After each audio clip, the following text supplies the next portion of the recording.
What's up, everyone? It's your boy Scott. Welcome to the Scott Report, and today we are here to talk about Dan Da Dan, episode 1. Dan Da Dan is a degenerate ass series, man. And I'm not saying that in a bad way. More in a way that it comes off as something that I haven't seen in quite some time. Or at the very least, as far as anime that I've watched, or the type anime that I watch. We're still in the isekai era, that's still going pretty strong, and a big majority of the anime airing right now is light novel fantasy. But not like Record of Lodoss War fantasy. Even Frieren, which was straight up might and magic, had a more modern approach.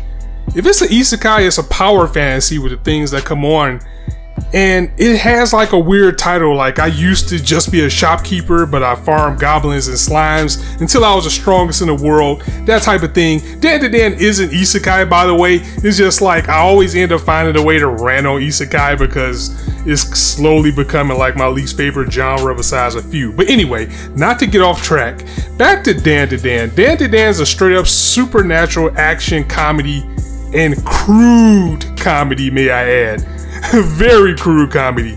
It's not hentai, barely, but if someone walked in and they didn't know what you were watching or what type of anime this was, they might look at you like, what the hell is this? I mean, that is probably like the title you'll see across like a lot of content creators. Anybody talking about Dan Da Dan is exactly what the hell is this? It's the type of anime that doesn't necessarily take itself seriously, but that's kind of the point of it.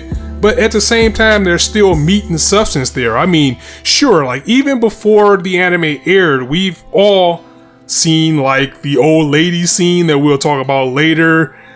And that was like the introduction to this anime that kind of lets you know that either you're going to like this anime or you're going to hate it. We have like a hot, scantily clad grandma who's a spirit medium coming up. Our main character, our boy's main mission in this series is to get his junk back from a ghost. I mean, seriously, ladies and gentlemen, welcome to Dan Da Dan, and I will tell you, it did not disappoint. This is a series I've been waiting on for quite some time, honestly, just to see how it would be received by the anime community.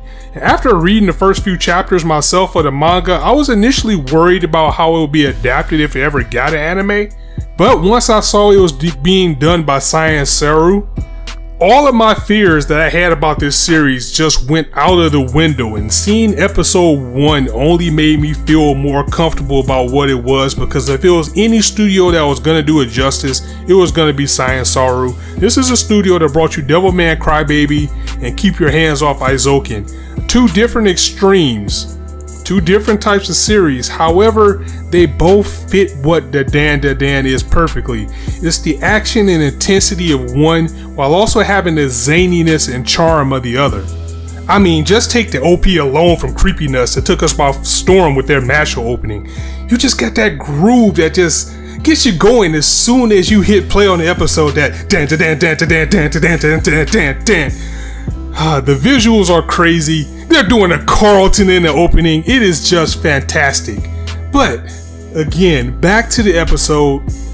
We're starting out just like on just craziness, like with this degenerate boyfriend telling our main girl Momo that if she ain't got no cash, you gonna have to give me some you know what. Like, wow, we are starting with this in the very first scene. Is like, for real? I mean, she straight up tried to fight him, but she ended up getting knocked down by him and he left.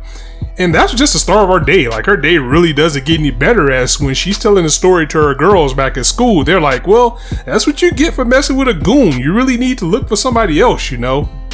But you can also tell she's a good person, because when she sees a boy getting ridiculed, who is our main male character, she steps in to protect him. Now, granted, she's instantly turned away from him once she finds out that he is into like aliens, and this is the source of the dynamic between the two characters, of them believing in two different things and just basically clowning each other for their beliefs on each one.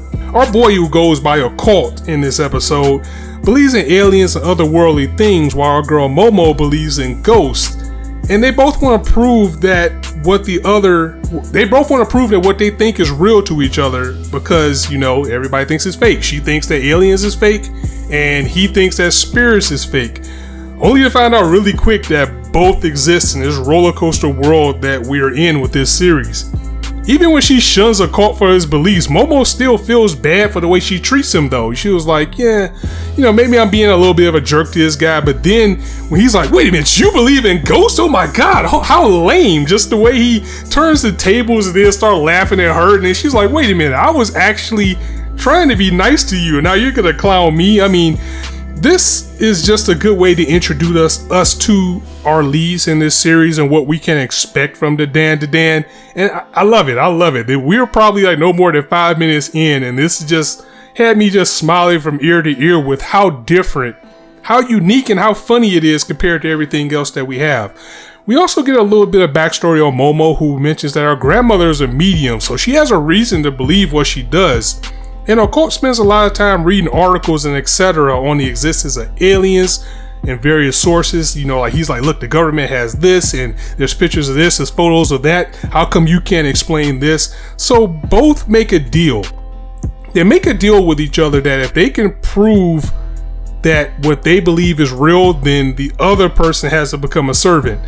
So Occult sends Momo to an abandoned building where an abduction may have occurred. Meanwhile, Momo is sent to like a sewer or some type of underpass where ghosts dwell as they communicate with each other through their cell phone, with the truth being neither one of them has ever seen these things that they believe in. They just have strong beliefs about it. And again, we get more backstory about Momo here as we learn that when she was a kid, she was ridiculed for doing like a ritual her grandma told her to do on the way to school. And she held a little bit of resentment from her grandmother at this time because, people used to ridicule her, people used to bully her. But as she got older, she says that she was really upset with the people that were making fun of her family because she really values her family, especially her grandmother who raised her because her parents weren't in her life. But just when things were getting kind of, cutesy, wholesome, and nice, this series just turns to just straight up madness. I mean, I thought Konosuba was the most out-of-pocket anime I've ever seen, but when Nicole is walking through the sewer and he finds this old, ugly, hag, ghost-looking lady out of nowhere, and she says to him just as soon as she sees him, and the animation is great, by the way, like how they show the flashlight kind of spin around and then circles on her. I mean, they really went in with the animation. But she says to him, and I quote as close as I can without getting demonetized, "I'll let you suckle my teeth if you let me give you some gouache." I'm sorry, this just has me cracking up. Like, what the hell, bro? This is out of pocket as hell. And what makes matters worse is that you can't run from her either, because that's the point. She's like the turbo ghost, or the turbo granny as they call her for some reason. So if you lose a race to her, you're going to be cursed, and you're going to freaking lose because she's a ghost. So yeah, our boy is already in a bad way. He gets cursed because he can't run away from her. Meanwhile, on Momo's side of things, she's in her own dilemma as she's actually abducted by a group of creepy aliens who are fascinated with reproduction because they're a male species only alien race and they can only clone themselves. But they see like how other species clones and they're like, so we want to try to reproduce and we want to see how that works on you. Like, what, bro? Come on. I mean, these guys but they're talking about we want to use our metal thingies on your banana. Just out of pocket. I mean, they go to the point where they're trying to hypnotize her to actually take it. I mean, I don't know how to explain this series. It's just crazy. But at the same time, it's like funny. Like, they're like holding her down. I probably couldn't even go any further with what they're doing. You just have to see it yourselves. But it's just wild. But however, she is saved by the now cursed version of Occult who pops through the cell phone because now he's a ghost who's fused with this granny. And a battle, like a small battle, takes place. This is when we get our action for the episode as the aliens use telekinesis to try to take our boy out, who's now super strong and fast because he's possessed by a spirit. And we get a little bit of his backstory too. With his backstory, he grew up very lonely and, ridiculed, bullied like we saw him in the episode. But he always kind of believed in aliens and he held out the hope that one day he would find some aliens, and if they ever came down to the planet, maybe, just maybe, they would want to be friends with him, which is kind of sad and like heartwarming at the same time, because he just wanted to be friends with something that would understand him maybe. But not these guys, my boy, because Momo was the first person to actually stand up for him though. He vowed to protect her no matter what, because she was, honestly, from what we're seeing in this episode, the first person that was ever nice to him. So he was like, she was nice to me. She came and helped me in a time that no one else would. So I'm gonna, protect her with my life, and with these new abilities, I'm gonna try the best I can to protect her. He gets wrecked a little bit, but at the same time, it's kind of cool because he wants to form a bond and protect this girl now just from her kindness. Momo may end up being a pretty good fighter as well. I mean, we seen she tried to throw hands with the bully at the beginning, and something her grandma was actually trying to teach her with the ritual that she had when she was a little girl was how to harness her chi and give that power to fight, use that power to fight off aliens. Well, not necessarily aliens, to fight off spirits, but she was able to use that ability to fight off the aliens' mind control. And once she did that, she had all the power and inspiration she needs to beat the brakes off these guys, crash the UFO, and exorcise the ghost out of our boy. Because getting to what his name actually is a big point that we're going to get to near the end. But however, we find that he is still cursed. Even though she did an exorcism, he's still cursed by the turbo granny who took his private part, and the curse can only be lifted by beating her and getting it back. And Momo actually starts to feel a little bit emotional. She starts to feel a little bit something for him as well, because him protecting her and being nice and vowing to actually protect her with all of his might and his being. This might have been the first time a guy has truly been nice to her as well. So out of all the craziness, we get a little romance to boot in this series as well, and that's something I didn't expect. But we also find out that our boy's name is actually Ken Takakura. So in a sense, from the top of the episode, he's the man that she's always dreamed of, because she says she wants to find a man like Ken, which is why she was always going for the bullies. But we find out that this guy's name is actually Ken, and he's like basically vowing to be her protector. So again, love in an unexpected place. Of course, that's going to be a big point of the series. It's not going to happen right away, but now we have a romance in the backdrop too.